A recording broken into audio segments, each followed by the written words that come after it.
Tiffin वाला बच्चा। मुंबई की भीड़ भाड़ वाली गलियों में एक झुग्गी बस्ती थी, बांस, प्लास्टिक और टिन की छतों से बनी, जहां पानी कभी न तो साफ था न ही निश्चित तरीके से बहता।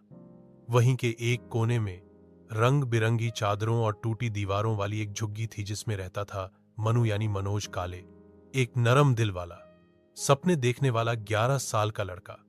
झुग्गी में उसकी माँ, पिता और 2 छोटे भाई बहन रहते थे।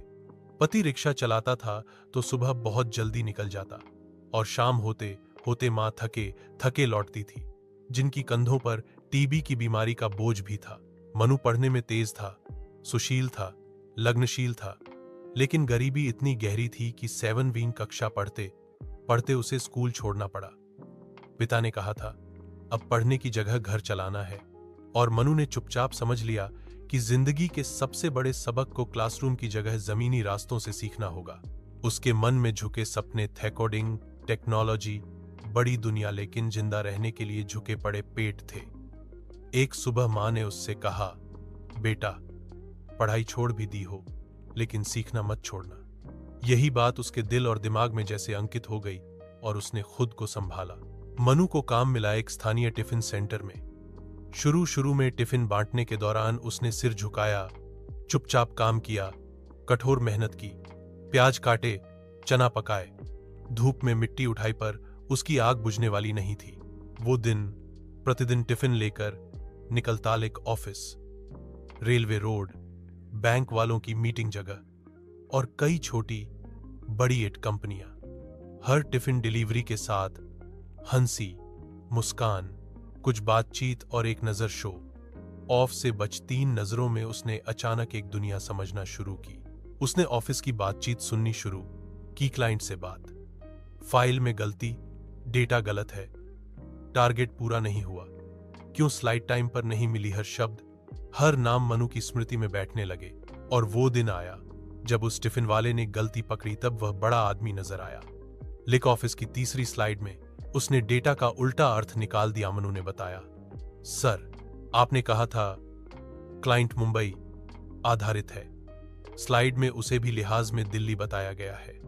सिंपल बात थी। मैनेजर चौंका, पड़ताल की और तय किया कि यह सच है। उसने मनु को चाय पर बुलाया और बोला, तू पढ़ाई करता था क्या?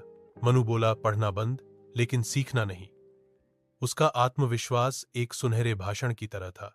उस दिन पहली बार उसने खुद को गौरव के साथ महसूस किया, टिफिन वाला एक शक्तिशाली ध्यान देने वाला बन सकता है। वहां से आगे की जिंदगी ने उसकी राह कम चली थी, लेकिन वह हिम्मत से निकल गया, क्योंकि सीखना सिर्फ किताबों से नहीं, सुनने से होता है। काम में उसका ट्रांसफॉर्मेशन शुरू हुआ। वो फेंकी हुई रिपोर्ट्स इकट्ठा करने लगा, ऑफिस की इंटरनेट पर डेटा पढ़ता, जिंदगी पर सवाल पूछता। धीरे धीरे कंप्यूटर की भी दुनिया में कदम रखा। 10 रुपए घंटे के सस्ते साइबर कैफे में यूट्यूब देखकर एक्सेल फॉर्मूला सिखाए, पावर पॉइंट में ट्रांजिशन समझे, कैनवा से ग्राफिक्स तैयार करने की तकनीक सीखी। उसके दोस्त मोबाइल पर गेम खेलते थे, मनु टाइपिंग करता था, डाटा एंट्री करता था। उसकी मेहनत मौसम जैसी बनी, धीरे लेकिन निश्चित अच्छा भला दिखने लगा। जब मनु 16 का हुआ तो उसने 1000 रुपए बचाकर एक सेवा शुरू की, फास्ट स्लाइड। पहला क्लाइंट स्कूल की टीचर था, दूसरा एक किराने की दुकान वाला। वो प्रोफेशनल प्रेजेंटेशन बनाता था। 500 रुपए में बोलो नहीं, हार्ड वर्क की साख बस ठीक हो। पहला महीने सिर्फ 3 ऑर्डर आए। दूसरों ने 29वीं सराहना की, टिफिन वाला बना डिजाइनर। लेकिन मनु जानता था कि सफलता की दूरियां उसी कड़ी मेहनत से तय होती हैं। मनु की कहानी गली से निकलकर शहर तक घूमी। मो की एक मीटिंग में उसने प्लॉट दिया बिना पढ़े लिखे, मगर छत पर बैठकर सीखी बातों से बना रिपोर्ट। ईएस अधिकारी खड़ी होकर कह गई, तुम एम्बा धरे हुए नहीं हो, लेकिन सोच और प्रतिभा ऐसी जो बड़ी कंपनी भी नहीं दे सकती। मनु धीमे से बोला, मैडम, एमबीए ने नहीं बनाया, लेकिन सीखा है ऑफिस की दुनिया टिफिन के रास्ते से। इस कहानी ने लिंक्डइन पर आग लगाई। From delivering lunch to designing launch decks, meet Manu, the boy with vision. दुनिया ने ध्यान दिया। अब मनु नया स्टार्टअप लेकर आया, डेक वाला। वह युवाओं और छोटे व्यापारियों के लिए 500 रुपए में स्लाइड्स तैयार करता था। पहला प्लेटफॉर्म उसी टिफिन सेंटर की छत पर बना क्लासरूम था, वर्क स्पेस था, शोरूम था। वह हर हफ्ते झुग्गी बस्ती के बच्चों को सिखाता था, यार ये मोबाइल टाइप करो, ये ग्राफ बनाओ। उसकी मां भी मदद करने लगी। पिता अब रिक्शा चलाते और गर्व से कहते, मेरा बेटा बड़ा काम कर रहा है। और वो कभी मौके पर रुकता नहीं। टिफिन की खुशबू अब सफलता की मिठास बन गई थी। मनु की कहानियां मीडिया तक पहुंची। एक एमएनसी ने डेकवाला को सम्मेलन में बुलाया। उनकी इन्वेस्टर समिति आगे बढ़कर उससे मिलने आई और ईसांग साथी प्रस्तुति की सफलता देखकर कहा, आपने स्कूल नहीं जिया, पर आपने लोगों की बातें सुनकर बिजनेस सीख लिया है। मनु मंच पर खड़े हुए फॉर्मल पहनावा था, आत्मविश्वास था, आवाज में वही सादगी जो उस टिफिन सड़क पर थी। मैंने किताबों से नहीं, वार्तालापों से जाना, ऑफिस की जुबान और उनकी जरूरत सीखी। मैं आज बच्चों को टिफिन देने वाला नहीं, टैलेंट देने वाला बन गया हूं। हॉल तालियों से गूंज उठा। आज डेकवाला का विकास जारी है। कनाडा, दुबई, अमेरिका में छोटे व्यापारी डेकवाला का उपयोग करते हैं। मुंबई में कार्यालय खोला गया। बाड़ झुग्गी की छत पर बनी पहली चीज गर्व का झंडा बनी और कक्षाएं चलने लगी। मनु का जीवन अब टिफिन सेंटर से बढ़कर दुनिया से जुड़ा हुआ है। उनके पास सीटीओ, डिजाइनर, मार्केटिंग टीम है।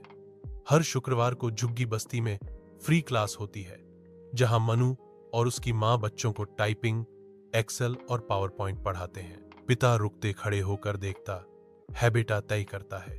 पिता झुग्गी पर बैठकर अपना रिक्शा देखता है। मां बच्चों को पढ़ा रही होती है। एक परिवार जिसने गरीबी के अंधियारे से निकलकर टिफिन से दुनिया तक पहुंचा।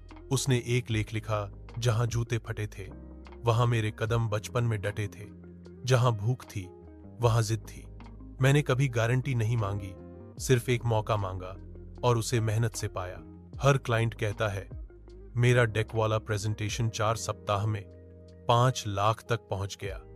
तकनीकी कंपनियां पूछती हैं, तुमने कैसे सीखा?